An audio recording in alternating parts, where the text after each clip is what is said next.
Hare Nama Hare Nama eva kevalam Kalo nasteva nasteva nasteva gatiranyata.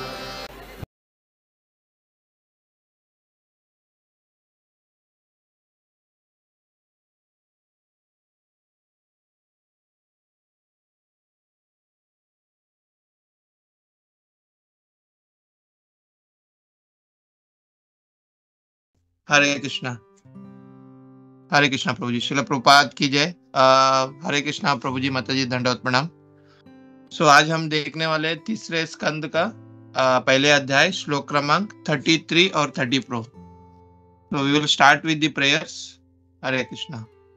ओम नमो भगवते वासुदेवाय। ओम नमो भगवते वासुदेवाय। ओम नमो भगवते वासुदेवाय।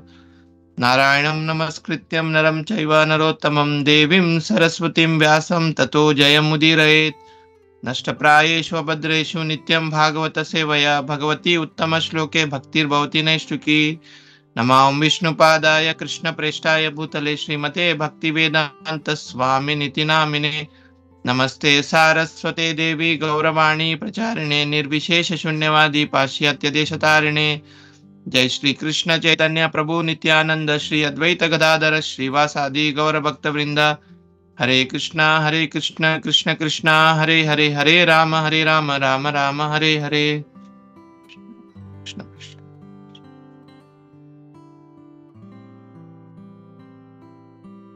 हरे कृष्णा। शिल प्रभुपाद की जय। सो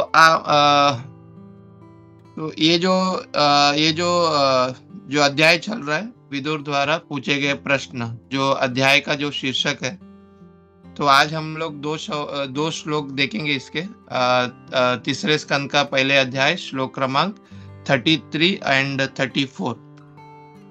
तो प्रसंग अभी जो जैसा चल रहा है, हमने अगर प्रसंग देखे क्या चल रहा है अभी तक, तो देखते हैं कि विदुर जी जो है यमुना नदी के तट पर उद्धव जी से मिलते हैं। तो विदुर जी जो है उद्धव जी जो प्रभास से निकलकर उत्तर काशी के ओर से बद्रिकाश्रम के तरफ जा रहे थे, और विदुर जी तीर्थ यात्रा करते हुए सरस्वती के तट से निकलते हुए सौवीर क्षेत्र और कुरु जांगाओं से होते हुए यमुना जी के तट पर पहुंचते हैं। और वहां पर हम देखते हैं कि विदुर जी और उद्धव जी का वहां पे भेंट होता है। और जैसी विदुर जी उद्धव जी से भेंट करते हैं, तो उद्धव जी से मिलते ही विदुर जी द्वारकावासी जन के ऊपर वो प्रश्न पूछते कि वहां के जो द्वारकावासी के जो लोग हैं, जो भगवान के भक्त हैं, उनके बारे में अभी वो प्रश्न पूछ रहे विदुर जी उद्धव जी से। तो हमने देखा कि इस अध्याय में कि जैसे आज हम 33-34 कवर करने वाले, तो काफी जो द्वारकावासियों के बारे में विदुर जी उद्धव जी से पूछ रहे हैं। तो आज जो 2 श्लोक है उसमें विदुर जी एक तो भगवान के जो माँ है, देवकी माता, उनके बारे में, और भगवान कृष्ण की जो पौत्र है अनिरुद्ध जी, उनके बारे में आज विदुर जी उद्धव जी से पूछ रहे हैं। तो अगर हम श्लोक देखेंगे, we will cover first shloka. So the 33 shloka में इस तरह से कि कचिचिवं देवका भोजपुत्रया विष्णु प्रजाय इव देवमातुः या वै स्वगर्भेण ददार देवं त्रयीयता यज्ञ वितानमर्थम। अनुवाद श्रील प्रभुपाद द्वारा। श्रील प्रभुपाद की जय। जिस तरह सारे वेद यज्ञों के कार्यों के आधार है, उसी तरह से राजा देवक भोज की पुत्री देवताओं की माता के ही सदृश भगवान को अपने गर्भ में धारण किया। क्या वह देवकी कुशलमयी है? तो ये 33 श्लोका का अनुवाद है।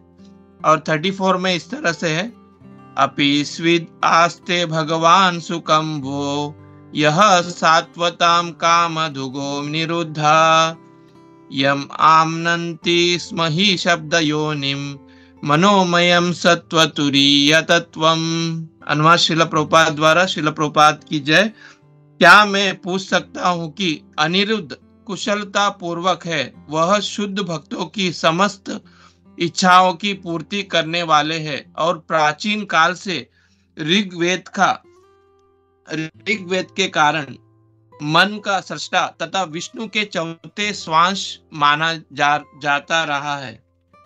हरे कृष्णा। श्रील प्रभुपाद की जय। तो आज के दो श्लोक हैं, जिसमें एक श्लोक में माता देवकी के बारे में और दूसरे श्लोक में अनिरुद्ध जी के बारे में विदुर जी उद्धव जी से पूछ रहे कि वो कैसे है। तो ये जो श्लोक में अगर हम देखते हैं, उसमें जब विदुर जी जब पूछ रहे हैं उद्धव जी को, तो अलग अलग शब्दों से उनका गुणगान कर रहे हैं। तो वही आज के श्लोक में हम देखते हैं। 33 श्लोक में अगर हम फर्स्ट लाइन देखेंगे, कचित शिवम देवका भोज पुत्रया। तो यहाँ पे क्या बताया जा रहा है कि क्या देवक नामक वंश के राजा, उनकी बेटी शिवम मतलब ठीक ठाक है क्या। शिवम का यहाँ पे अर्थ है ठीक ठाक, मतलब वो कैसे है, वो ठीक ठाक है क्या, पूछ रहे उद्धव जी, विदुर जी पूछ रहे हैं। तो यहाँ पे अगर हम देखते हैं, वास्तव में ये जो शिवम जो वर्ड है, हालांकि हम देखते हैं शिव जो वर्ड है, हम लोग शिव जी को शिव जी के नाम से है, पर अगर देखेंगे शिवम जो वर्ड है वो भगवान कृष्ण का ही नाम है। बिकॉज शिवम का मतलब क्या है, सर्व मंगलमय और सर्व कल्याणकारी। तो अगर हम देखेंगे इस संसार में भगवान की अगर हम लीला वगैरह सुनते हैं, तो उस लीलाओं में हमें देखते हैं कि हम जो सर्व मंगलमय है वो भगवान श्री कृष्ण ही है, और उनकी जो लीला उनके अवतार वो सब मंगलमय है। तो ये जो शिवम जो वर्ड है वो एक्चुअल में भगवान कृष्ण के नाम से है। तो वो शिवम का जो वर्ड यहाँ पे आया हुआ है कि वो जो देवक नामक जो भोज वंश के राजा है, उनकी पुत्री देवकी कैसे है, यहाँ पे पूछ रहे हैं। फिर आगे अगर हम देखते हैं, उसमें लिखते हैं कि विष्णु प्रजाया इव देव मातु। तो इसका मतलब क्या है कि देव मातु, तो मतलब यहाँ पे बताया जा रहा है कि वो भगवान की माँ है। माता देवकी जी क्या बता रहे कि देव मातु, वो भगवान की माँ है, क्योंकि भगवान को ही उन्होंने अपने गर्भ में धारण किया हुआ था, देवकी माता ने। तो वो कैसे धारण किए, तो उसके बारे में यहाँ पे बता रहे कि वो जैसे देवताओं के माँ ने कैसे भगवान को अपने गर्भ में धारण किए थे, उसी तरह से ये देवकी माता है जिन्होंने भगवान को अपने गर्भ में धारण किए। तो देवताओं की माँ कौन है यहाँ पे बताया जा रहा है। जैसे कि हमको पता है कि देवताओं की माँ कौन है, अदिति। तो जो दिति और अदिति जो कश्यप मुनि के जो पत्नियां हैं, उसमें जो दिति है वो असुर को जन्म देती है, और अदिति जो है वो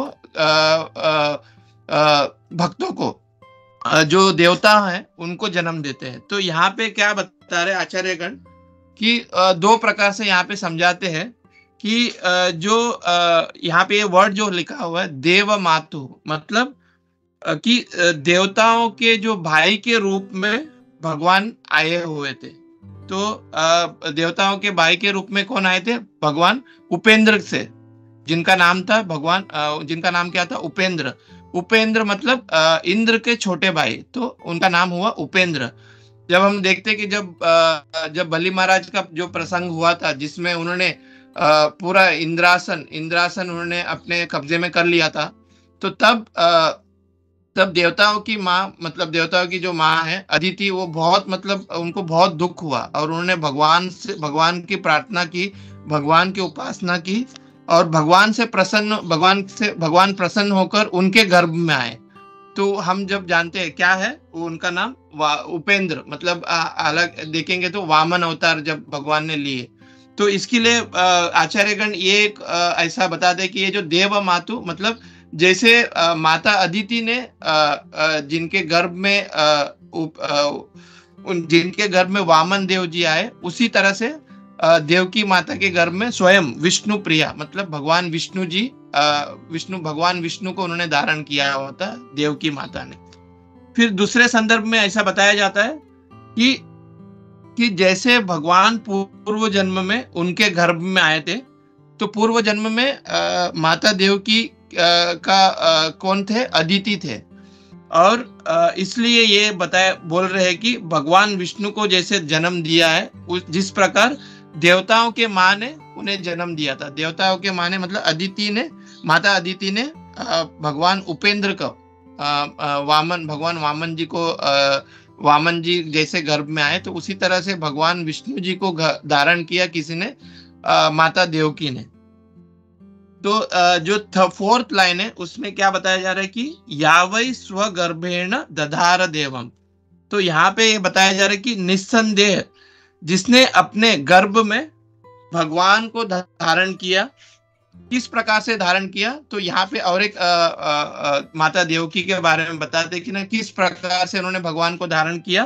त्रयीयता यज्ञ वितानम अर्थम, मतलब यहाँ पे बता रहे त्रयी मतलब वेद है, मतलब त्रयी का मतलब यहाँ पे क्या है? वेद। तो जिस प्रकार वेद जिस प्रकार यज्ञ को अपने गर्भ में धारण करते हैं, उसी प्रकार जैसे कि अगर हम देखते हैं कि वेद का अर्थ क्या है कि भगवान को जानना, तो जिस प्रकार से सारे वेद भगवान के जानने के योग्य है, उसी प्रकार से माता देवकी ने अपने गर्भ में भगवान को धारण किया। तो कैसे यहाँ पे विदुर जी बोल रहे हैं उद्धव जी को कि ना जैसे जो वेद जो है वो यज्ञ को अपने गर्भ में धारण करता है, मतलब वेद जो है वेद का असली अर्थ क्या है कि भगवान को जानना। तो उसी तरह से माता देवकी ने भगवान विष्णु प्रिया उनको अपने गर्भ में धारण किया। तो अलग अलग प्रकार से यहाँ पे विदुर जी माता देवकी को ग्लोरिफिकेशन या उनको अलग अलग इसमें से बता रहे। तो फिर आगे आता है कि आगे हम देखते कि विदुर जी जो है अनिरुद्ध जी के बारे में बता रहे। तो यहाँ पे अगर हम देखते हैं श्लोका नंबर 34, तो उसमें क्या बता रहे कि सत्वम काम दुग्ध निरुद्धा। तो यहाँ पे अनिरुद्ध जी को ऐसे संबोधित कर रहे हैं विदुर जी कि अनिरुद्ध जी कैसे है? एक कामधेनु गाय के समान है। तो यहाँ पे बता रहे, अगर हम अनुवाद में पढ़ते हैं तो उसमें बताते हैं कि जैसे कि सभी अगर हम जो कामधेनु गाय है तो वो क्या करते हैं कि अगर हमारी जो भी इच्छा है उसको पूरा करती है कामधेनु गाय। तो उसी तरह से यहाँ पे अनिरुद्ध जी को क्या बता रहे कि सभी भक्तों के मनोकामनाएं पूरा करने वाले अनिरुद्ध जी को यहाँ पे कामधेनु से संबोधित किया जा रहा है कि वो कामधेनु के समान है जो सभी भक्तों के इच्छाओं को पूरी करते हैं। फिर आगे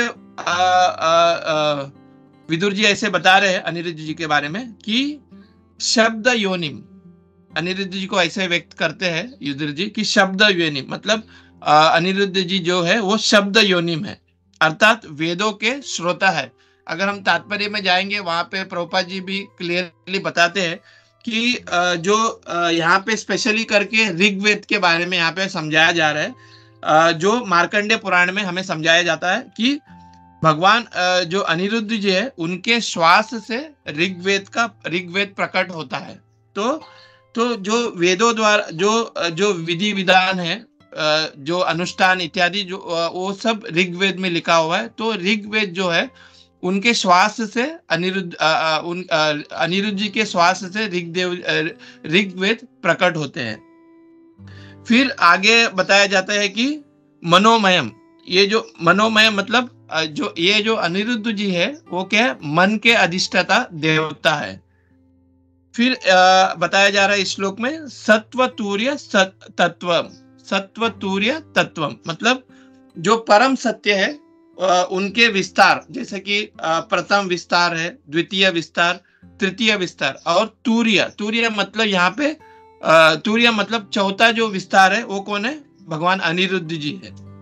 तो जैसे कि पुराणों में कहते हैं कि जो सामवेद है वो गरुड़ जी के पंखों से उससे प्रकट हुआ। तो उसी तरह से ये जो ऋग्वेद है वो अनिरुद्ध जी से प्रकट हुआ है।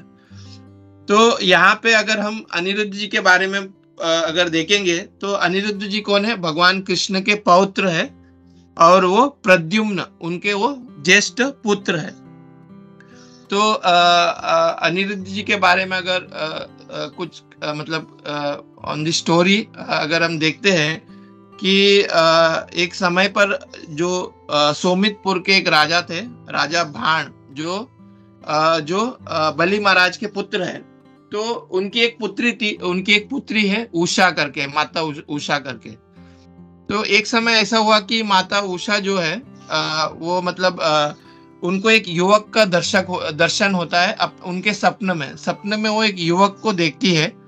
और वो जब उस युवक को देखने के बाद उनका जो पूरा मन है वो पूरा उस युवक की ओर आकर्षित हो जाता है स्वप्न में। और ऐसा बताया जाता है कि ये जो उषा है उनकी एक सहेली है, उनका नाम है चित्रलेखा। ये जो चित्रलेखा जो है वो बहुत तपस्विनी रहती है और उनमें एक कला रहती है कि जो भी कोई अगर अपने मन से कोई उनको अगर उस व्यक्ति के बारे में या कुछ छवि के बारे में बताएंगे तो वो जो चित्रलेखा जो है उनकी जो सहेली, वो क्या करती है, उसको ही चित्र के रूप में लेके आ जाती है।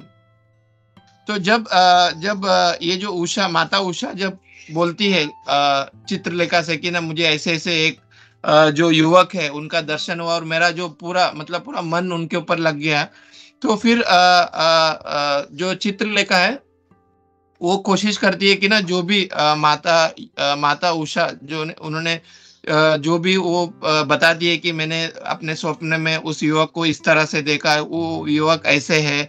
तो उस तरह से वो ना चित्र बनाने के लिए प्रारंभ करती है जो चित्रलेखा। फिर आगे जाकर मतलब बहुत सारे चित्र वो बनाते हैं उसके हिसाब से, माता उषा के हिसाब से। पर वो सब मतलब उतना वो परफेक्ट नहीं दिख रहा था। पर जब चित्रलेखा ने भगवान कृष्ण का जब चित्र बनाया तो माता उषा ने कहा कि हाँ मतलब चेहरे से तो सिमिलर लग रहे बट थोड़े से अलग दिख रहे। फिर चित्रलेखा ने जब उनके जो बेटे हैं प्रद्युम्न, उनका जब चित्र बनाया, भगवान कृष्ण के बेटे प्रद्युम्न का जब चित्र बनाया तो थोड़ा सा मतलब जो मुख है वो बहुत सिमिलैरिटी जैसा दिख रहा था। फिर भी माता उषा बोल रही थी कि मतलब थोड़े से और भी अलग है। फिर आखिर में जब चित्रलेखा ने जब अनिरुद्ध जी का जब चित्र बनाया तो वो कंफर्म हुआ कि यही जो नवयुवक जो मेरे स्वप्न में आए थे वो यही है। फिर उस चित्र से वो मतलब बहुत भावुक हो गए, मतलब बहुत उनका मन उस पर लग गया, मतलब मुझे इनसे ही अभी विवाह करना है। तो बहुत सारे बीच में स्टोरी आती है कि किस तरह से वो जो तपस्विनी जो चित्रलेखा थे उनको अपने अनिरुद्ध जी को द्वारका से वो अपने वो राज्य में लेके आ जाते हैं। तो फिर बहुत सारे बीच में वो मतलब बहुत सारे युद्ध वगैरह होता है बाणा से। फिर आखिर में जाके माता उषा से अनिरुद्ध जी का विवाह होता है। फिर एक कथा ये भी है वहां पे कि जब भगवान की जब लीला समाप्त होती है तो पूरा जो द्वारका नगरी है वो समुद्र के गोद में समा जाता है। तो द्वारका वासियों को फिर अर्जुन जी हस्तिनापुर लेके आते हैं। और जब अर्जुन जी हस्तिनापुर में आकर जब युधिष्ठिर महाराज से कहते हैं मतलब भगवान अभी इस धराधाम से मतलब अपना लीला समाप्त करके चले गए हैं, तो तुरंत जो युधिष्ठिर महाराज जी जो है वो अपना सिंहासन परीक्षित महाराज को देकर वो भक्ति की ओर मतलब वो उत्तर की ओर चले जाते हैं युधिष्ठिर महाराज।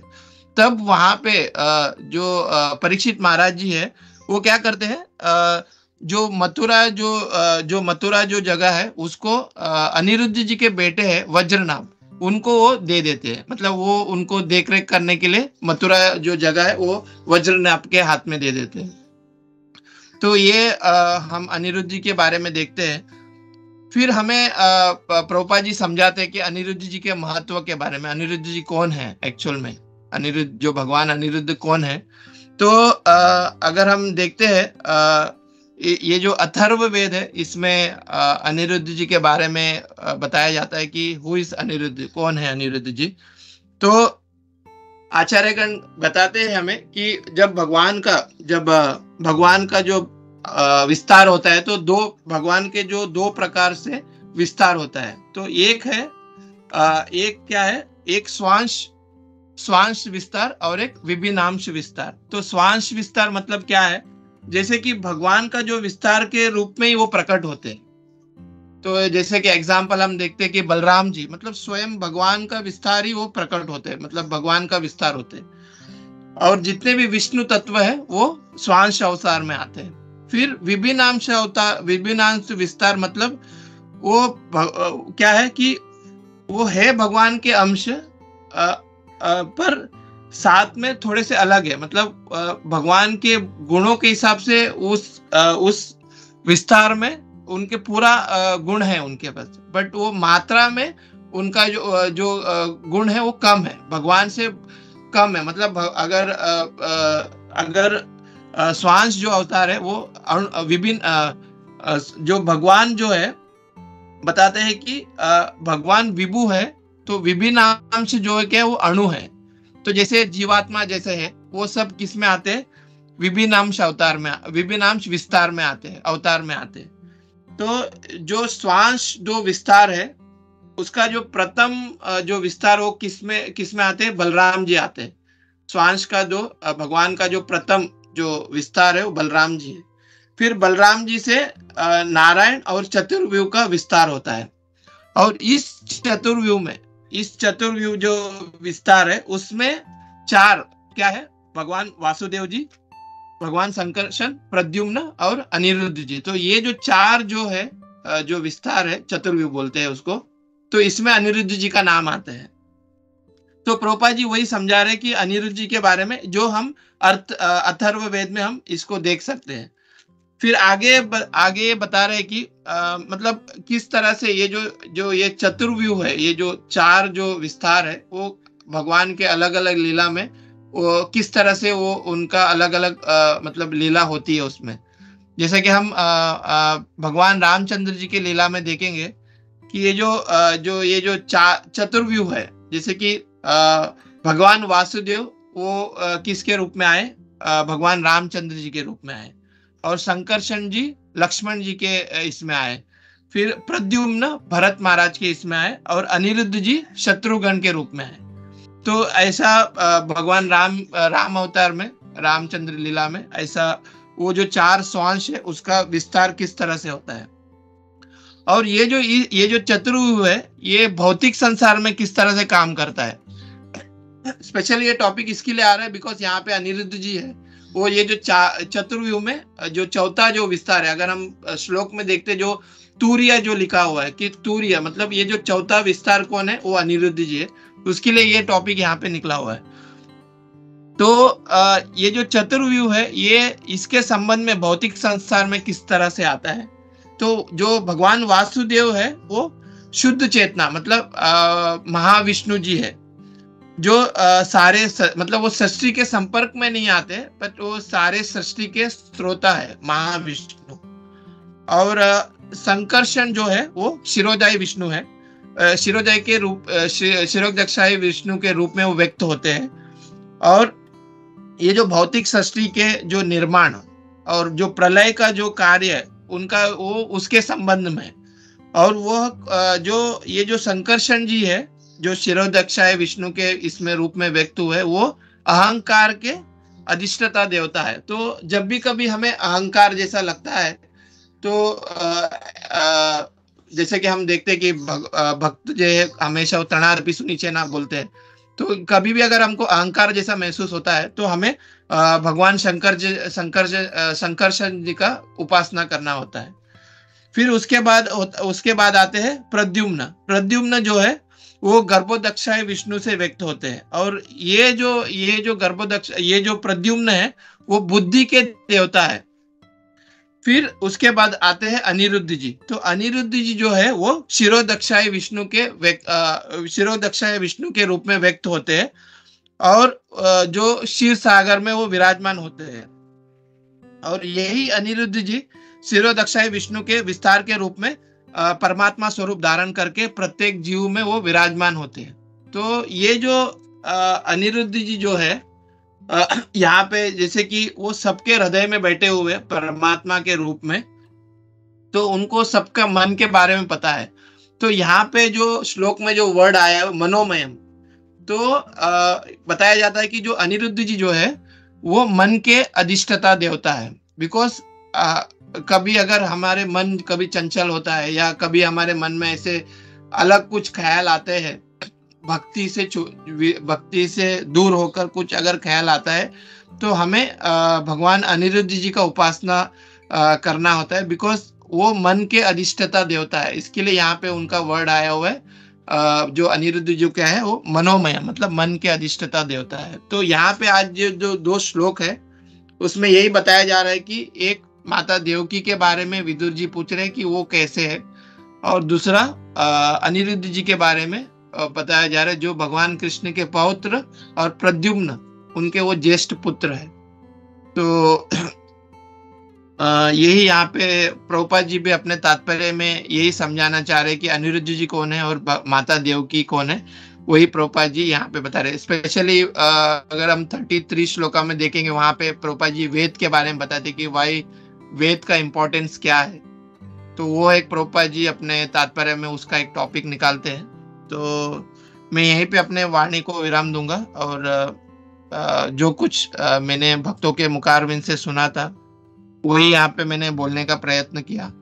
अगर मुझसे कुछ त्रुटि हो, या डेफिनेटली बहुत कुछ मैंने जैसे हम भक्तों के मुखारविंद से सुनते हैं, अपने जो वरिष्ठ भक्तों के मुखारविंद से जब सुनते हैं, वो तब जो आनंद मिलता है, इट वॉज समथिंग अमेजिंग, कुछ अलग है वो।